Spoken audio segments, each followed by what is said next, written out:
The best place to play fantasy football this summer is Underdog Fantasy. Their Best Ball Mania tournament has 10 million in total prize money, and the best part is you just draft your fantasy team and that's it. There's no waivers, no trades, no in-season management. Underdog gives you your best score each week in the season, and the highest scores at the end of the year win. The champion of Best Ball Mania last year drafted in June, so there's no time like the present to join Underdog and take a shot at $1 million draft. Plus, Underdog is going to double your first deposit up to $100 when you sign up with promo code PFF. Also, if you pay $10 using promo code PFF, you get a free PFF subscription. So what are you waiting for? Head to underdogfantasy.com or the App Store, pay $10 with code PFF, and draft your Best Ball Mania team today.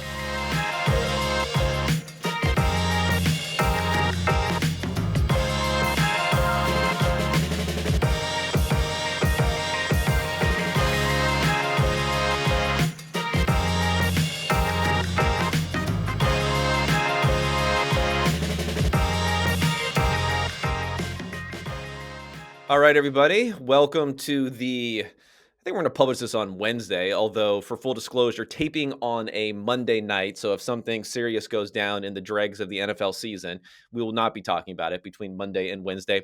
You do not have to listen to me drone on for an hour today. I have an esteemed guest here, Sean Clement, who has worked for, and I want to make sure I have everything right because I'm going to go through the background and everything. So you have worked for the Ravens Yep. and the Dolphins. Is there Yep. anyone else that I'm missing within the NFL sphere? No, that's it for the NFL. That's it for the NFL. Well, I mean, once you work for the Ravens, our Ravens, as nerds like to call them, you really have that's like a Jedi training. I feel like within the dark arts of analytics. I think that's fair. And, I loved working for the Ravens. Super smart organization. And then like beyond David and Corey, who, were there before the rest of us got there, getting to work with Sarah and Derek was really cool too. And just a lot of smart people in the process there. Yeah. For those who are not as familiar with the names that are just being spewed out over here, and a little insider baseball here, but yeah, so a couple of guys who had run the organization for a while, and then a couple of new hires. Derek coming over from StatsBomb, which does the European football analysis, gotten into American football analysis. I guess a competitor. So I don't know. We may have to Yeah, decide whether or not we can talk about them. right. Yeah. Well, he's also published with Mike Lopez, director of analytics for all of the NFL before he joined the Ravens. So yeah, quite the multi-sport mathlete, you could say. That is true. That is true. So we're going to go through, what the insights that you have to tell us all on the outside, kind of what's going on in some of these front offices without, disclosing too much. I don't want to be the sole reason that you are barred from working in the NFL again. I'm sure there may be other reasons, but let's not have it be me at least. And then so we'll talk about some of that stuff. We'll talk about what you are seeing on the outside. You're someone who on the Twitter bot is not afraid to let a take go here and there. So I want some takes on what you're seeing on the outside. I want to call out some names here. Well, actually, I don't know about that, but we'll have some takes on what's going on the outside there. So that'll be number two. And then number three, let's get into some of the storylines we may have seen for this season or what's going into this year, because in my opinion, maybe we'll just jump into this a little bit initially. The NFL, this hiring cycle in particular in front offices, when you saw Ryan Poles come in, when you saw Kwesi Adofo-Mensah come in, when you see Joe Shane come in, not only are we getting some lip service to the benefits of the quote unquote, the analytics, research, development, that sort of stuff, but I think these guys are a little bit more believers. And it's really truly a 180 from the, Dave Gettleman sort of area that we saw before. Am I being too hopeful from the outside, or do you feel like even on the inside, there is that perception that, even within teams like the Ravens, like you're mentioning, they are bringing it on and rapidly growing those departments over the last few years? Yeah. So I think there's a league-wide increase in buy-in, and then you have also some teams are trying to figure out like, well, how much do we really put towards this thing? Because there's some weird trade-offs when it comes to the NFL, and I've mentioned this in private conversations with friends too, because first thing I want to know is like, well, how much can analytics really help you win? Right. And part of it is like, well, if you don't have a starting quarterback, there's only so much you can do. Like I can help you make good decisions, but if you're rolling with a replacement level quarterback, then we've got bigger problems. Um, but league wide, I do think that a lot of teams have looked at, well, how come the Ravens have this success in the draft every single year, year after year, and how did the Browns turn themselves around, and how have all of these teams, the Rams, for example, Sarah Bailey has been with the Rams for a number of years and has done great work for them, and has a Super Bowl ring now to show for it. So I think there's a sense around the league is like, well, I want what that guy's got. Even if that GM doesn't use everything that the nerds are putting forward, like there's clearly something there. Yeah, yeah, I think that's true. I think the media has been a positive force in that direction too, being that at least the conversation that we're seeing, maybe it's like through nerds on Twitter that are influencing some of the conversation, things like the fourth down bot, others who can then be ideas that are being pressed to organizations. Not that it's helped in all circumstances, but I can remember that pre I'm not sure if it's 2020 or 2021. I think it was pre-2020. The whole Russ cooking thing. Actually, Pete Carroll was asked about it during a press conference about whether or not they're going to pass it more, and he says, "Yeah, I've been thinking about it." And he said, "Yeah, we've been thinking about it because you guys won't stop asking me about it. I don't stop hearing about it." So I do like that. There's become a little bit of there's a cost to these guys not at least feigning buy-in on some of these things. They're not just going to all laugh and high five each other about dunking on the nerds during these press conferences. Yeah, and I think you bring up a really good point. People in the league will talk about like, oh, we don't care what the media says. Well, we know that that's not true. The media perceptions and how the media talks affects how some organizations run. Not every organization, but how some organizations run because the owner is listening to how his team's talked about, right? And so if these public perceptions, if you're just getting punched like a punching bag every single day in sports media, that can have a real effect. Um, and so I do think that while, oh, I don't know, I'd say 3 to 4 years ago, you saw a lot of teams that would bring up analytics as a way to kind of stiff arm criticism and say like, oh no, we have nerds working on stuff. Like go focus on somebody else. Now we're actually seeing a true embracing of just more information to make better decisions. And that's really what it boils down to. Now, I'm sure there are more than one person tuning in here who is wondering, I want to be part of it. I want to feel that warm embrace from the NFL. I'm a nerd. I want to get into the mix here. So let's talk a little bit about your background and how you worked your way into working for not one, but working with two different NFL franchises. We don't have to go into birthplace, weight when you were born, chess tournaments that you won, I'm sure, when you were Terrible old chess enough player. before you could even speak, all those sorts of things, the Rain Man like capacity to go through data and information and recall. But let's talk something about your larger path to how you got to the NFL. And some people will be interested in your opinion on how others should be doing that now that, again, if we can just expand each front office by a couple of positions, which materially does not really affect the bottom line, of course, of any of these organizations, and I think will happen, it is a big overall number as far as the relative amount that's being added throughout the NFL versus being able to crack in scouting and coaching and other places. You have many, many more people who can at least on a paper basis qualify for those types of roles, and maybe it's a little bit more of a subset for those who have the football knowledge is important, but then also have the technical skills to get in through the ways that you got into the NFL. Yeah, there's a wide breadth of skills needed right now in the NFL, and you touched on it a little bit. There's definitely a path for folks that are not, let's say, fully in the scout lane, but also not fully in the nerd lane. Like if you are a pretty good scout that is also a pretty good programmer, then I think there's a niche for you in the NFL right now that didn't exist, 5 or 10 years ago. Do those And people exist? Oh, they exist. They They exist. exist. Okay, You interesting, interesting. they're Because I've talked to there's a couple people. I mean, talk about the Ravens. Number one, Daniel Stern there, who's a coach who works there. And then I had another gentleman who done some podcasts with me here, who worked for the Eagles, now work for the Jaguars, Ryan Paganetti. These yeah, guys were kind of like on the coaching side of things is really what they were more interested in.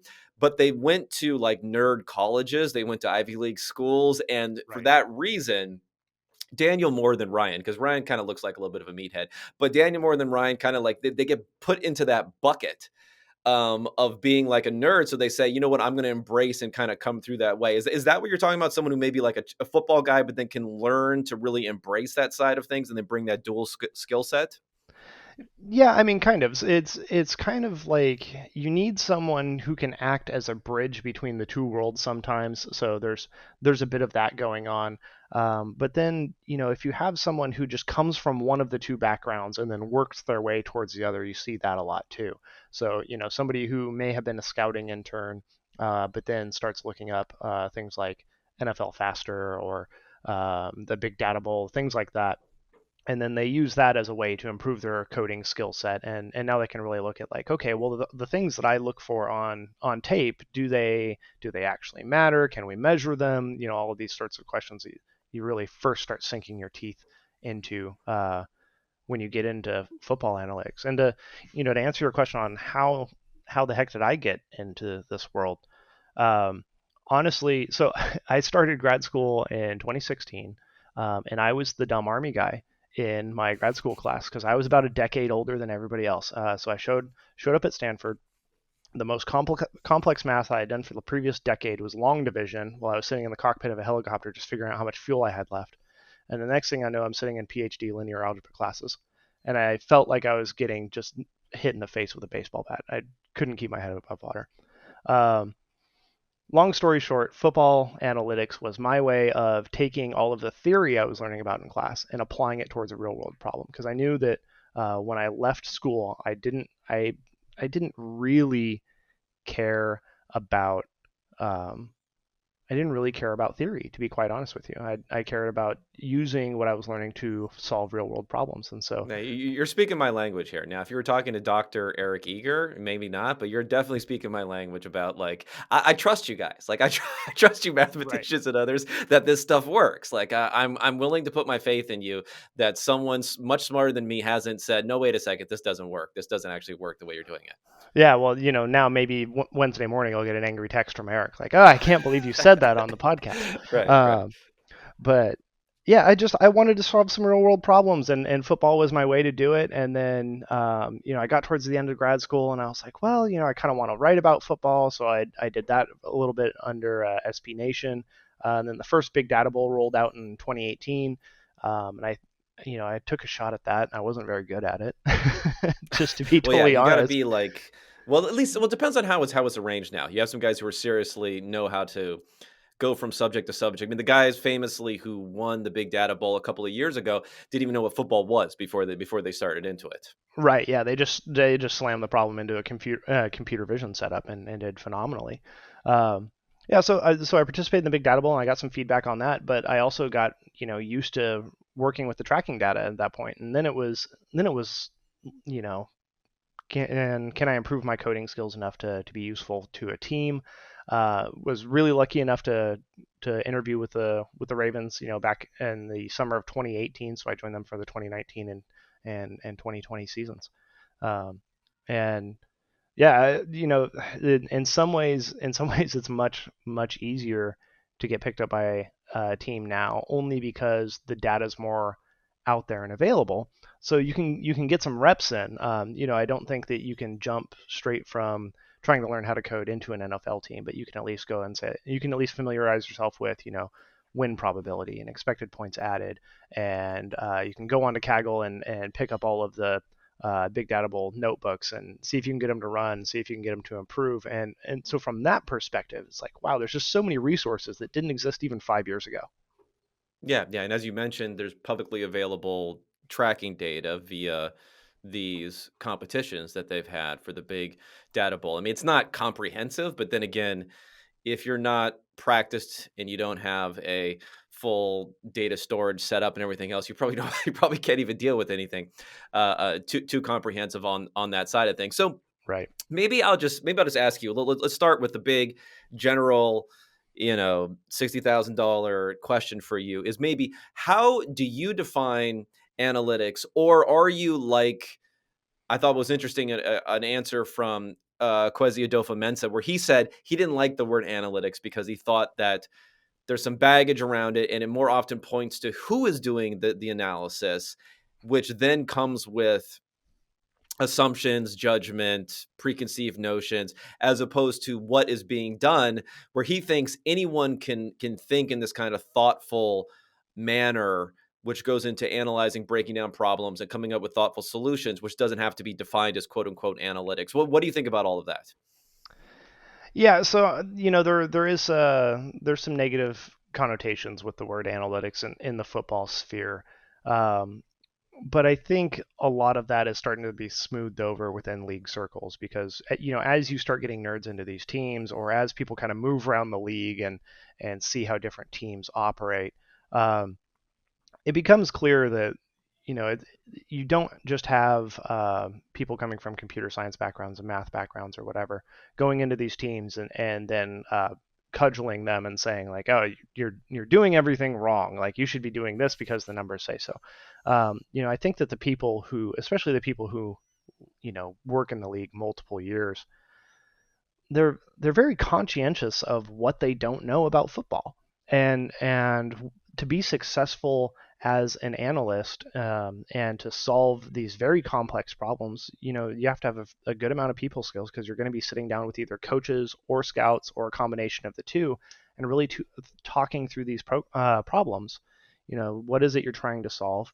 And then you go back to the scouts or coach, and it's like, well, how do we know that measuring this is more important than measuring this other thing? And then you can kind of talk through these questions like, okay, well, you said that you judge a player based off of this one trait, but when we measure this trait, we don't see it have any predictive power, or we don't see it really helping us figure out who's going to be better in the future.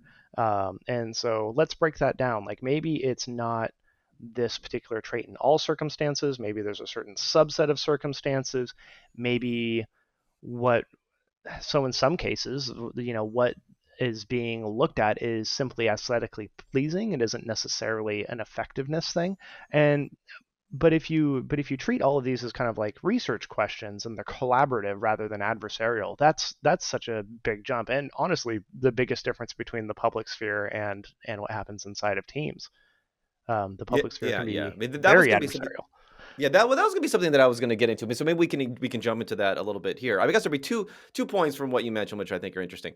Number one is like the one of the problems is, especially within football, is there's this kind of push and pull between we want to properly contextualize things, right? And as you mentioned, well, maybe it's not overall, but maybe in this circumstance, and then maybe in this circumstance. But then, as we're talking about football here, now we're getting to like not, barely enough data to draw any sort of firm conclusions, to half Right. as much data as that, to a quarter as much data, and then it goes down further and further, and then eventually along the line, maybe from a headline sort of basis, although with a ton of uncertainty and a ton of noise and whatever else is, you could get to something where you're like, ah, eureka, I found what I was looking for here.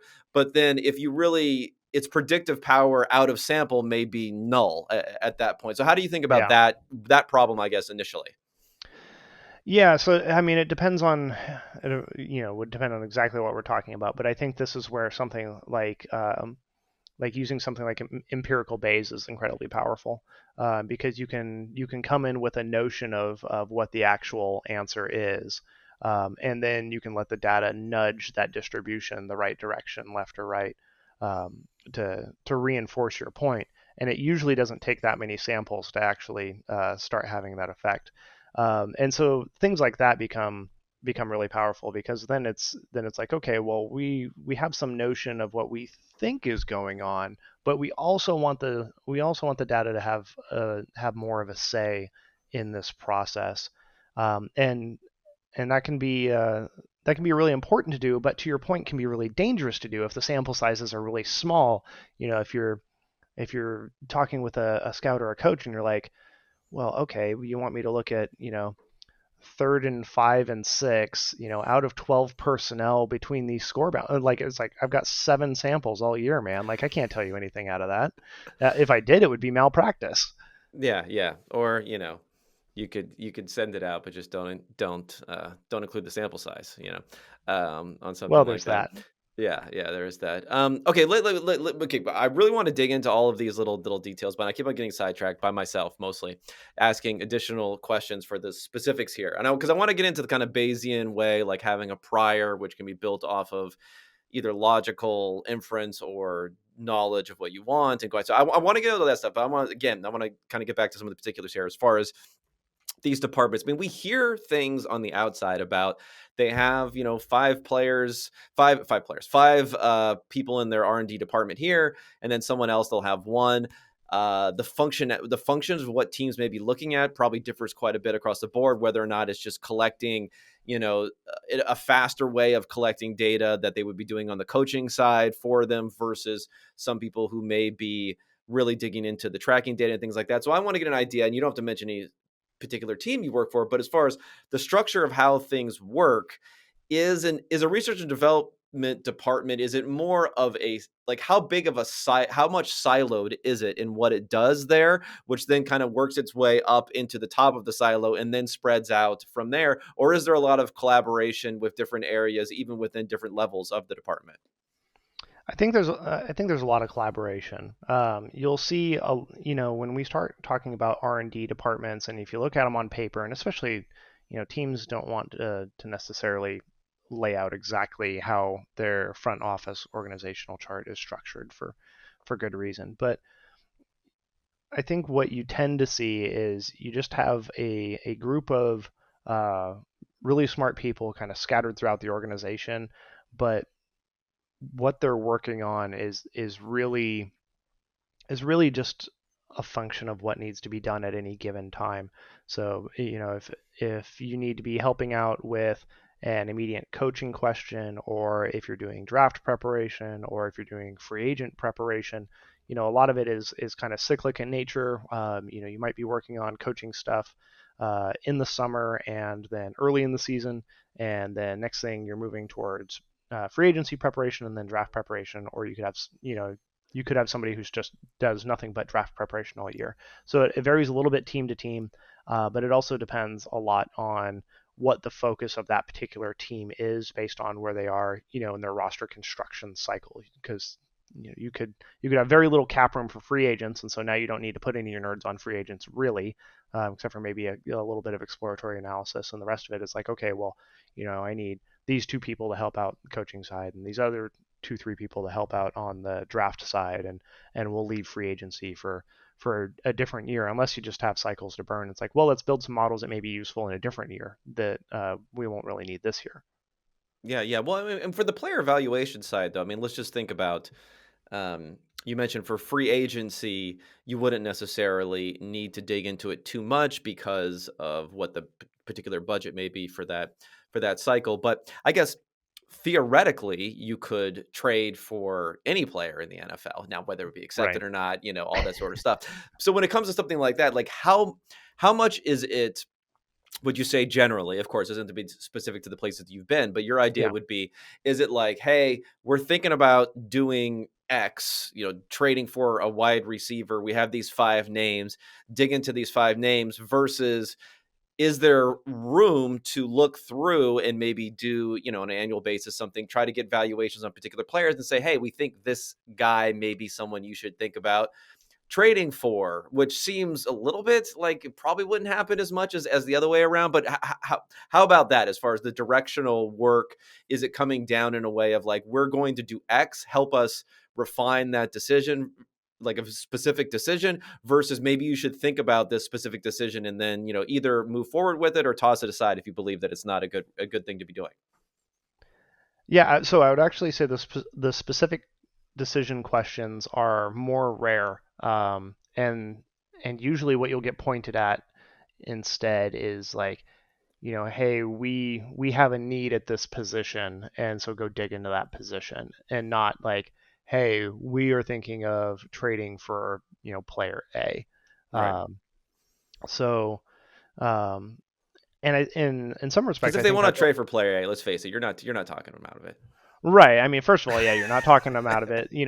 B, a lot of teams are trying to minimize leaks to the media and stuff like that, Yeah, of course. Yeah, yeah, and then see, it's honestly a healthier way to do research in general, right? Like if your boss says like, hey, help me justify this decision, versus yeah. like, hey, what do you think, from this pool of players, like tell me who you would go after. Yeah, that's a better situation to work with anyway, because now if you come up with the evidence that like, please for love of God don't trade for this guy, but he's going to trade for him no matter what, and it's like, well, now all I'm going to do is piss my boss off. That doesn't help anybody. Yeah, that actually kind of reminds me a little bit of this story with the Wentz trade initially, trading up for the draft pick for the Eagles, how it was documented in, I think it was in the Athletic by some beat reporters there. I mean, I love Howie Roseman, but then again, we don't have to agree with everything everyone does. But the funny Right. story there was part of the justification for taking a chance on Wentz is he said as part of this article that because he was an FCS quarterback and there wasn't a lot of data to know whether or not he would be good, that their analytics group could not like rule him out, and that was somehow a positive. And I was like, I don't know if that's how it works. I'm not quite Oh sure that man. how it works, but that's, you can get in one of those decisions where it's like the lack of evidence can become a reason to do it, or it can become a reason not to do it, depending upon what side you're on to start off with. Right. Yeah, exactly. The absence of evidence is not evidence of absence. But that would be a tough spot to be in if the boss says, "Hey, I'm taking this guy unless you have evidence to the contrary." And it's like, "Well, of course I don't have evidence to the contrary. You didn't play in the part of the league we study." That'd be a tough out. I'm glad I wasn't having to fight on that hill. Yeah, yeah. Well, at least the Wentz Ponzi scheme is still ongoing. So you'd rather be first on that, I guess, on the way out there. Okay, let's get into a little bit more of the silly stuff on the outside that we're seeing, because obviously, like, quarterbacks are the rage. Everyone wants to talk about quarterbacks all the time. Quarterbacks are the only position that matters. We know that, according to everyone on Nurture. We want to constantly rank them, order them, sort them. Bin Look at them. them from every angle on a weekly basis. Who's up, who's down, all this sort of stuff. So if you're in a team and you're sitting there with a good, not great quarterback, like, teams are not really pushing in a lot of chips to upgrade that position like the 49ers did for Jimmy Garoppolo. That's more of the outlier sort of circumstances. Most teams are thinking we're working under the parameters of this quarterback is not going to change year on year. So then how often is anyone even thinking about the quarterback inside of the front office when it's not really something to waste time to think about, while it takes up, 95% of our brain space here within the media world? Yeah, so I mean, if you're in the front office, right, and if you and I, Kevin, we're running a team and we have Okay. an average but not great quarterback, like that is Cut them such a immediately. Cut them immediately. That's what I hear. That's what the nerds say. right. Well, I mean, yeah, cut him immediately, and the owner will fire you, right? So then, Right. like, Yeah. there's a one of the things that I don't think gets talked about enough is the weird incentive structure that GMs are put under, and how you have this incentive to be competitive, but not necessarily maximize your team strength. And there's all sorts of stuff that gets wrapped into that, right? Like, if you were looking at maximizing your team strength over the long term, you would do things like cut your average quarterback, get a better draft pick, all of this kind of stuff. But that doesn't necessarily work within how the NFL's incentive structure is set up with. And I mean, first of all, like if you're a GM and you dedicate to tanking, right? Like you might get into a fist fight with your head coach in the hallways, not literally, but the point is that like a lot of these guys are very very competitive people. They don't like to lose, not even if it's for the quote unquote best of the organization in the long term. So that's a really hard part to get over, and we don't really talk about that in the public. And then quarterbacks are just an extremely scarce resource is the other piece of it. And even if you wanted to upgrade, Most years you just can't. Um, yeah, we saw a couple of quarterbacks get traded this offseason, with Russell Wilson being an example. But like, last year you couldn't trade for someone like Wilson, and next year you probably won't be able to either. The trading for a higher Well, end, people are going to bring up Stafford last year, right? Which again, right? but what I will say is it's been a little bit unusual. So the quarterback Yeah, movement that we normally don't. So that's definitely number one. And the second thing is, I think in hindsight, it's very easy to say, well, you look at every single quarterback that you would rank below Matthew Stafford, and you say, well, that team should have just traded for Matthew Stafford. Like, duh, right, we then he would have upgraded quarterback. But like every team, you didn't know Matthew Stafford was going to be Matthew Stafford. Matthew Stafford probably is not going to go to 90% of the teams that you're talking about. It doesn't necessarily align, or you just draft Justin Herbert. Boom, done. Duh. Why didn't you think of that? So like right. these things Simply aligning draft a good themselves guy. are a lot easier to talk about, I think, after the fact.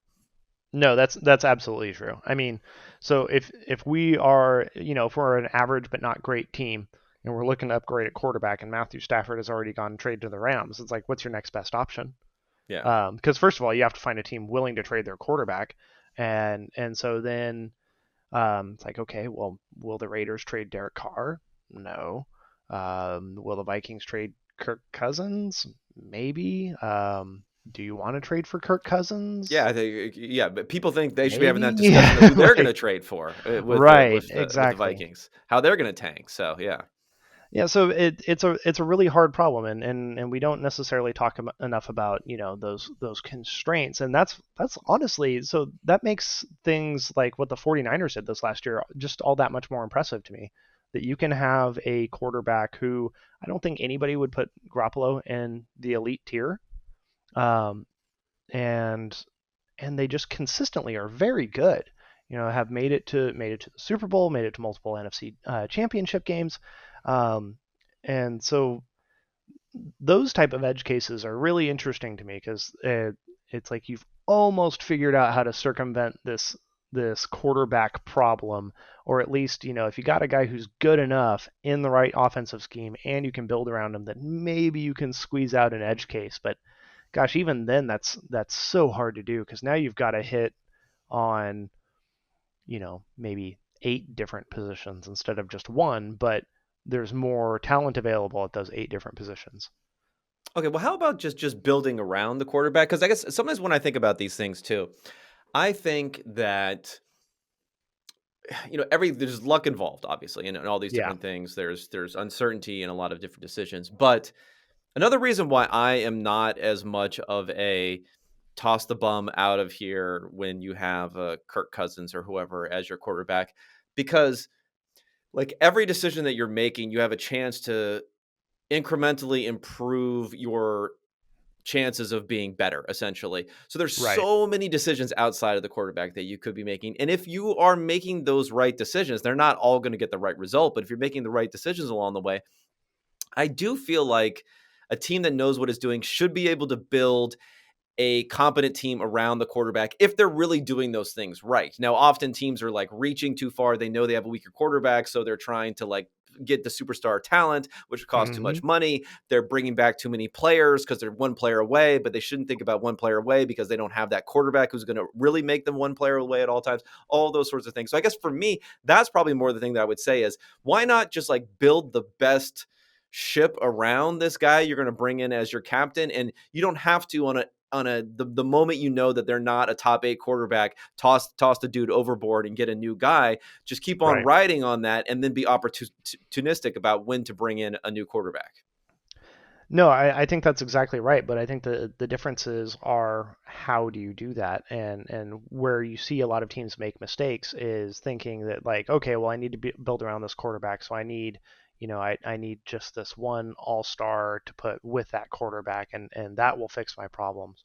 And I think that's where a lot of teams that are kind of in that not a quarterback bad enough to where you immediately move on from him, but not good enough to really make a franchise guy make their mistakes. So like, if you need a guy um, who you think needs an all-star offensive line around him, but then you go and you pay really highly for like one all-star lineman, that that's an example of the kind of mistake that some of these teams make, right? Because then we know that offensive line is kind of a weak link system. If one of my offensive linemen isn't very good, the defense can line up their best pass rusher on my weak lineman, and then they can breach the pocket pretty consistently. And now my good but not great quarterback is under pressure all the time. That's a very difficult proposition to thrive in if you know that your success criteria are only when you give this guy a really clean pocket. So it's fighting those kind of fights where it's like, no, like instead of don't sign this all pro guard, or don't sign this all pro right tackle. Like instead, let's get two above average guys or three above average guys for the same cost, and then we can build an entire line of above average guys. I'm very much a fan of that type of building strategy, especially in the weak link system pieces of an NFL team, so offensive line and coverage. It can be a lot better to have a collection of above average than one or two superstars and then whatever you can afford afterwards. Now, how I mean, communication is where we're going to talk about as far as like how do you work against the perception that you're talking about? Because if a player, I think your average observer, maybe even people within the NFL, it's not that they just want the superstar talent; they are certain of that superstar talent, and that the superstar talent that we saw last year will continue to next year, much more so than they have confidence that like one out of two of these lower talents will come through in some sort of way. That plays into trading back, that plays into targeting the middle tier in free agency versus the high amount in free agency. Like, how do you explain these concepts to people when you see in certain, what again, I don't need you to attack anyone here, but fan bases and others are high-fiving each other when they trade up because they're getting that particular player who's obviously going to hit. So how do you translate that to a decision maker Mm-hmm. when it's not the easiest thing to think of, right? It goes, not only goes to go against our instincts, but it goes against it's going to incorporate like maybe kind of some second level type of thinking into it, where some people are going to have that naturally, but not all will. Yeah, so I think a lot of times people will focus on the times that succeeded for whatever they're trying to do. So it's like, oh, well, look at these other times where team traded up and they landed their star quarterback. Well, okay, quarterback's kind of a bad example because you probably should trade up for a quarterback if you can. Yeah. But they traded up for this guy and he ended up great, or they traded up for this other guy.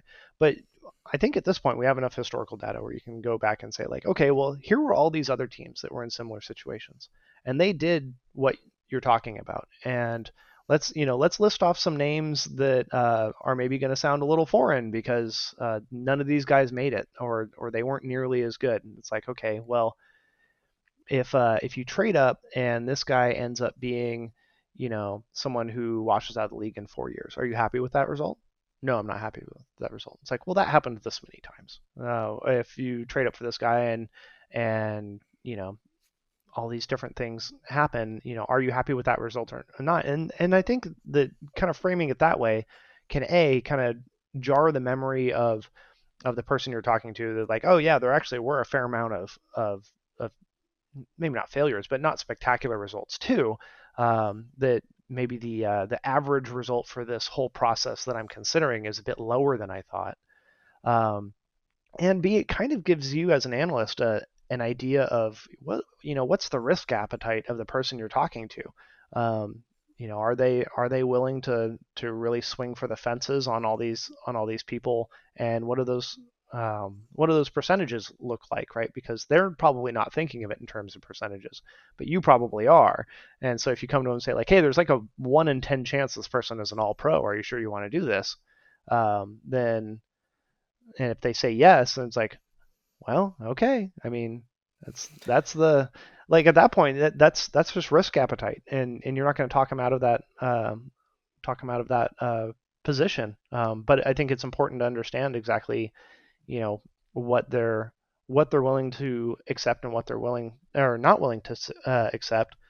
And I think where that GM is within the cycle of their career plays into it a lot as well.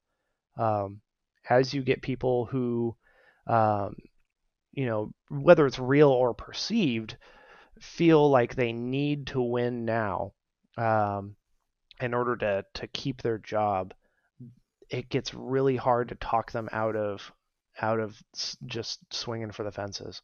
Um, and that's a pretty underrated piece we don't talk about a lot. It's like, well, you know, the incentive structure is what it is. Like if this guy doesn't win, then they're probably not going to be, a general manager, or they're not going to be a pro scouting director, or whatever it is in the next year. And so they're looking at, what's my best chance of survival, and maybe it is, that this player in the draft or free agency or whatever becomes the next best thing, or, the next big thing, even if that's Yeah, yeah. unlikely. I mean, if you're going to get the plaudits for it too, right? I mean, I guess Right. it's all going to matter in the end. The results are what's really going to matter in the end. But if you're going to get the initial plaudits for it, also, that's probably part of it. And yeah, the cycles are very fast. Cycles are very fast, especially Yeah, when like you, 3.5 years. It's yeah, especially very when you fast. should assume also in the draft, like you should assume the rookies are not going to have like a huge impact too. Right. So that also may be part of it, that you're projecting the guy's going to come immediately. But then I also think this sounds like I'm kind of maybe not being generous enough, but for some people's opinions. But I do think also when you say when you say to someone, yeah, Julio Jones happens, which I'll whisper, I'm not quite sure that was that great of a trade up anyway. But so Julio Jones happens, right? Uh-huh. But Sammy Watkins happens too, or other guys happen there. But then I just feel like the response from that might be, well, now knowing what we know after the fact, like, well, yeah, you don't you don't do it for Sammy Watkins, like you do it for Julio Jones, of course. That sort of situation. And just fighting against those things seems like it'd be difficult. Hopefully you weren't dealing with anything like that and where you've been. But I wonder if stuff like that does end up happening, or that ends up being the pushback. And then it really becomes like how do you fight against that sort of hindsight, opinion on what's already happened? Yeah, hindsight bias is very pernicious, right? I mean, it's very easy to look back and say like, oh, well, that was a dumb decision. It's like, well, yeah, but at the time that it was being made, it wasn't so clear that it was, especially dumb. Yeah, yeah. Even if it was something that like you or I were against, I wouldn't necessarily think like, well, yeah, this guy's gonna really flame out. Like you're gonna seriously regret this one. Um, yeah, I that's such a hard thing to get around, and a lot of it, like, I don't have a blanket answer for you because it's just personality driven, Yeah. and at that point it's, have you built enough trust with that particular front office? Have you really spent the time to explain things in a very clear way to where, when you raise your hand up and say like, hey, I really think this might be a bad idea, that you at least give them pause to think through it. Yeah, no, that's probably all you can really ask. Okay, so we've talked about some of the quarterback, endless quarterback talk, trading back, all that sort of stuff here. What is one thing that is not being talked enough about on the outside, and is it a function of people being a little too like myopic on these big level issues, or is it a function of maybe people on the outside just don't have the insight and the data to be able to focus on what you think is a little bit more interesting of a conversation? Not that our daily, fourth down discussions aren't thrilling, absolutely thrilling for everyone out there. Well, yeah, first of all, go for it no matter what. No, I'm just kidding. Um, no, Speaking so of Sarah Bailey was just like, "Stop talking about fourth downs" a couple of right. times, where she had enough. So of course, then we have to lean in further at that point. But go ahead. So one of the things that I think is really interesting that's starting to happen within the NFL that not a whole lot of people are talking about, but part of it's because it's so hard to measure using public resources, is the linebacker position is changing rapidly. And I think that's super exciting because it means that a whole lot of things that were true like 2-3 years ago are no longer going to be true, which means, well, I mean, it's job security, right? Now you got to retrain new models.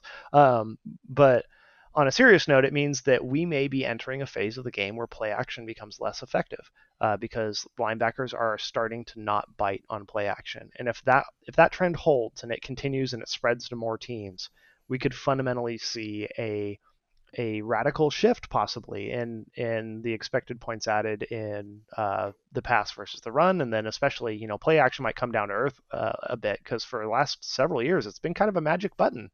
It's like, well, I've got a quarterback who maybe is struggling in structure a little bit, but got a decent run game, or even if you don't, like, if you can at least credibly threaten the run, screw it, play action, just slam the button, and it works. And if that stops working, I think that has really interesting implications.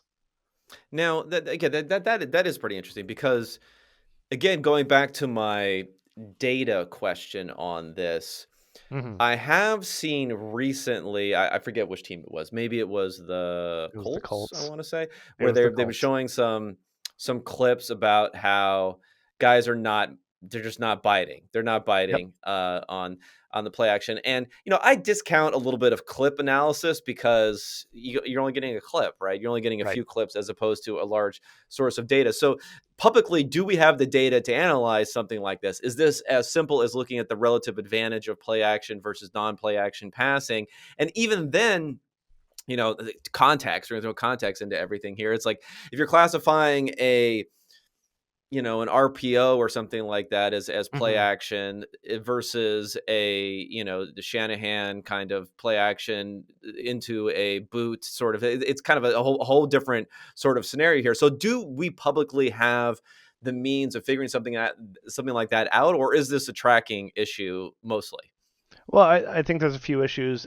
A, it's a bit of a tracking data issue, Yes. and then B, it's not widespread yet. So that's why I hedged a little bit on if we saw it continue to proliferate, because you could make an argument like, well, maybe the Colts don't even do it again next year.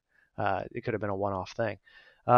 But if that starts to become a league-wide trend where these linebackers are just coached like, hey, don't bite on play action, just assume pass. Like if you see a fit that could be play action, just assume it's a pass at all times until you like literally see the back with the ball. um, and yeah, I don't know, maybe part of it's hopeful on my part, that I'm hoping that a paradigm will shift a little bit within the NFL. If nothing else, it'll make the Twitter arguments more interesting. Yeah, well, that hints towards something I was going to ask a little bit later, but maybe I'll get into it now. Where I feel like, I mean, this hints a little bit at not necessarily like a cycle, but kind of. It's play action. Linebackers are biting too hard on play action. You lean into play action. Now they're Mm-hmm. not biting as hard on play action. So then presumably you could just not use play action as much, but then also still pass as much. So it's not necessarily going back towards the run, or you run the ball more because you're going to have fewer defenders, moving towards the area, and presumably getting more efficiency out of that sort of thing. So I guess we've been hearing for a long time about the NFL I remember this is something that Mike McDaniel said about like it's cyclical nature of the NFL, but in reality, like I'm not sure there is that much of a cyclical nature in the NFL. Like passing's been going up forever, all these things have been going up forever. Yes, there's probably like mini cycles within what's going on, but Mm-hmm. do you think we realistically get to a point? I guess talking about the running game on a larger basis where maybe there is a benefit towards leaning further into the run than what teams are. Will that slight bit of plateau that we're seeing now maybe fully plateau in that sort of direction of teams passing and going forth? Do you think we're any closer to that, or is there no point? This would be more my take. There's you probably have a very different take. It's like I don't really think I don't want to predict that until I really start to see it happening, because I need like real confirmation before that's going to happen. While there's still a differential in efficiency between the two different types of passing versus a designed run. How frequentist of you, Kevin, that you won't believe it until you see it. Well, it's No, just like how many times do you want to be wrong until you're like no, that I mean that along the way? that's fair. It's like being a bear. It's like being a bear Right, in the stock market. You're like, it sounds good. It sounds good. You can probably get a lot of people to like, start storing food in their basement and like putting gold in their shelter. But you've right. probably been telling them that for the past 25 years.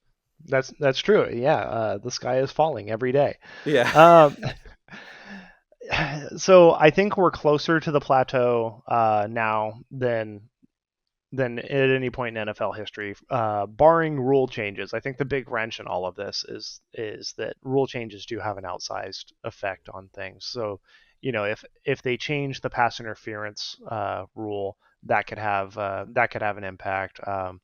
If they start calling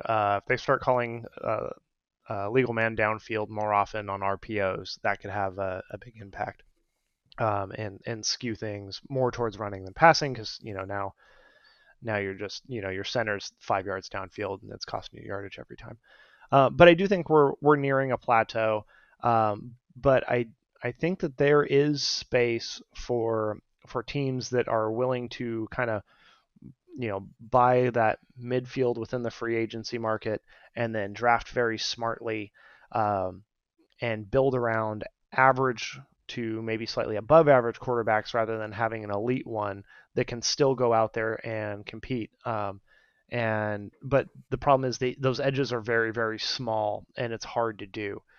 So for those teams, I think it's even more important that you lean into analytics because then that just helps you make the better small decisions.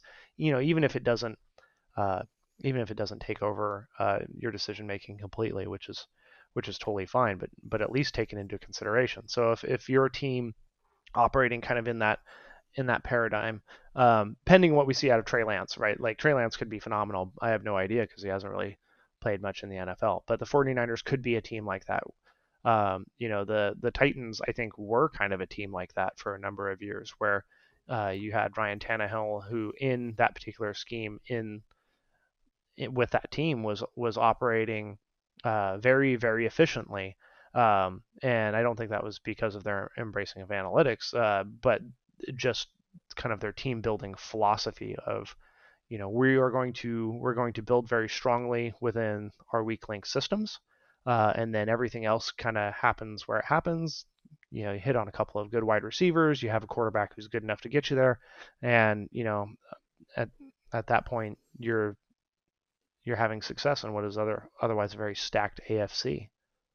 Yeah, yeah. It's interesting when you talk about we talk about some of these larger trends because I get the pushback against the idea of hey, you just pass the ball more and you win. Like people who are mocking that sort of philosophy, or if it's on Right. defense, right? You just say, hey, on defense, you just don't play the run anymore, and then you have a successful defense. Isn't that so easy?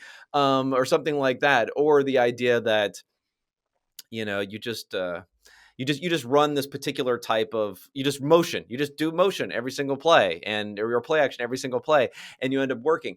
So how do you that's another translation issue is because Yeah. like I agree that it sounds a little bit ridiculous, but at the same time, if you would have said to coaches in the NBA many years ago, just shoot three more three pointers, yeah, like you're not giving them the answer for how to do it, but you are giving them a paradigm through which they should analyze and then change what they're doing or think about how they can incrementally change what they're doing.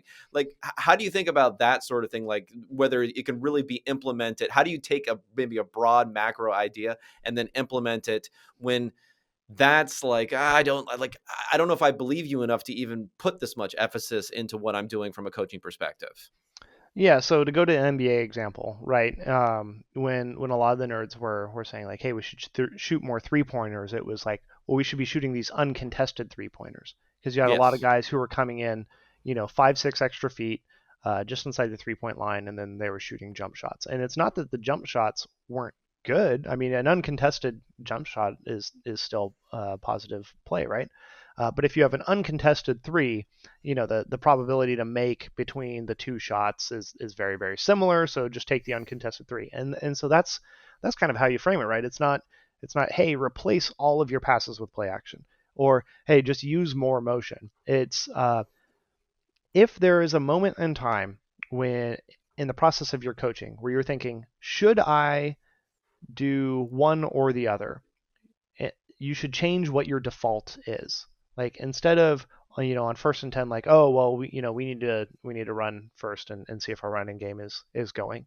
Instead of defaulting to that, default to let's use play action, until they stop biting on the run, and then start running. And so like those type of reversals can be really powerful because then you're not just saying like, oh, simply run play action all the time. Now it's saying, like let's use what we know is a league-wide trend or even a team-specific trend to exploit a matchup advantage, just by changing how we think about things and the way we're framing it within our own mind. Where instead of the default is one thing, now the default is another, but both are still options. Yeah, yeah, no, no, that I like that, and I guess we talked about this a little bit, thinking about having a prior, like kind of like a logical slash coaching insight prior before you're figuring out what you're going to do, and as far as analysis is concerned, and working off of that a little bit. So I guess when we have these larger, again, probably from people in NFL front office, seems like mind numbing discussions about body blows and stuff like that. I think there's like this confusion about a whether it exists or not, and Mm-hmm. I think the problem with framing, probably a little bit from the nerd side, is saying there's not evidence for X, so X doesn't exist. When the reality might be more that like X exists, but it doesn't show up in the data, which is possible that it does even have a positive effect that we're not measuring properly. But the fact that it doesn't show up means it's not material enough for us to give up things in other area of the game. You kind of get where I'm going there. But we Yeah, have 280 yeah, characters, right? absolutely. So like, how do we? Do you think I'm on the right track at all? Number one, when I'm saying that sort of thing, and number two, again, that's going to be a question of like, does something exist or not? We talk about a lot on the outside where it's like maybe the existence isn't the point, Yeah, or I is it mean, the full point? first of all, like proving the negative is like impossible, right? To prove Right? something Yeah. doesn't Yeah. exist is Yeah. just is so difficult. But to your larger point, right? If we're sitting down and in the public sphere, it's exhausting because you have people with different mindsets and worldviews, but there's no incentive to actually come to a consensus or to even work together in any meaningful way. And luckily, that's not the case in teams. And so if you're trying to talk to a coach or a scout or whatever, and let's say uh, they have a strongly held belief that there isn't any data for, at that point, I think it can help to walk through and say like, okay, well, you said if A happens then B, but we looked at all the times A happens and B doesn't appear. The first thing I would ask is like, well, is there another way to measure this? Like, is there some effect that isn't being isn't being directly measured, and then come up with a schema to measure that effect, and then you can kind of peel back all of those layers, um, to the point where even if you strongly believe that it doesn't have a material effect, that maybe you can guide someone to having a conclusion of, well, maybe this matters less than I think it does.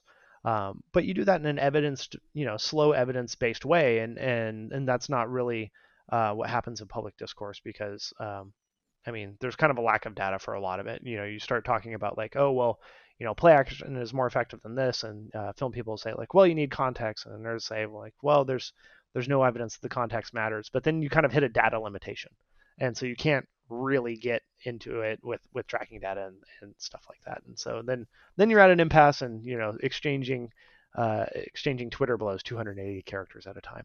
So Uh, wait, so people can't comment obviously who are working on NFL teams, even though they may yeah, want to. I'm sure sometimes that's what private group chats are good for. that's right. People who are publicly commenting probably should be using those a little more often when they're firing off some takes here.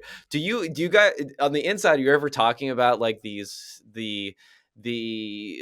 fight, the Twitter fight du jour that's going on? Oh, every time. Like, I mean, yeah, even to this day. I mean, it's the off season, right? So like the takes have Yeah. not been particularly haven't been particularly spicy lately. But yeah, constantly, like whenever somebody fires off something particularly egregious, people I know around the league will either text each other or Twitter DM whatever it is, and just say Yeah. like, hey, are you seeing this shit?